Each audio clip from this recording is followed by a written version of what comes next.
शिवाजी महाराजांच्या पुतळा आज निकृष्ट कामामुळे कोसळला, याबद्दल आम्हाला अति दुःख होतंय। शिवप्रेमी म्हणून आम्ही याचा निषेध करतो। खरं तर गेल्या 6 महिन्यापूर्वी कोट्यावधी रुपये खर्च करून हा पुतळा या ठिकाणी उभारण्यात आला आणि त्यावेळी इथल्या स्थानिक लोकांनी सुद्धा त्यावेळी पुतळ्याच्या कामासंदर्भात तक्रारी केल्या होत्या, वृत्तपत्रात सुद्धा आल्या होत्या, परंतु त्याकडे पद्धतशीरपणे दुर्लक्ष केलं गेलं आणि जे विरोध करतायत ते आपल्या विरोधात असा त्यांनी समज करून घेतला।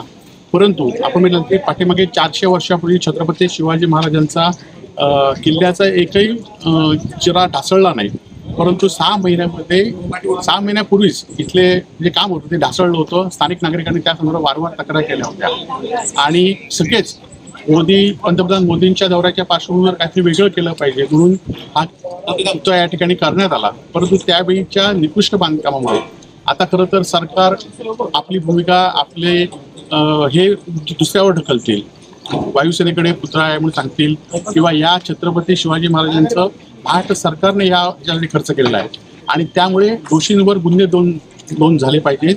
नाहीतर शिवप्रेमी म्हणून आम्ही तीव्र असं आंदोलन संपूर्ण जिल्ह्यातच नव्हे तर महाराष्ट्रभर आम्ही करणार आहोत आणि या घटनेच्या पार्श्वभूमीवर जे काही बेकायदेशीर कामकाज झालं त्याचा निषेध आणि त्याचबरोबर मालवण तालुक्यातील शिवप्रेमींना आम्ही विनंती करतो की आपण शांततेत हा निषेध व्यक्त करायचा आहे। शिवप्रेमी कुठलाही उद्रेक करू नये आणि शांततेमध्ये पाळावी आहे, कारण छत्रपती शिवाजी महाराजांची अस्मिता ही महाराष्ट्राची अस्मिता आहे आणि आमची अस्मिता आहे आणि त्यामुळे या पुतळ्याच्या बांधकामामध्ये, या पुतळ्याच्या बसवण्यामध्ये, या पुतळ्यामध्ये जो काही हलगर्जीपणा असेल, आपण बघितलं असाल की संपूर्णपणे जे स्ट्रक्चर वापरलं ते एकदम स्टीलचं वापरलं गेलं, लोखंडी वापरलं गेलं, ते 6 महिन्यात वर्षभरातच खरं तर गंजलं आणि या सगळ्या कामाचा भ्रष्टाचार झाला आहे की याची चौकशीला सरकारने वेगळी समिती नेमली पाहिजे, नाहीतर आम्ही शिवप्रेमी म्हणून तीव्र आंदोलन करू।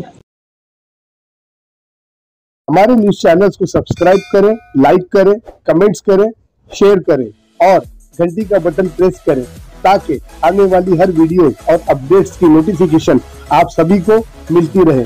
जय हिंद, जय महाराष्ट्र।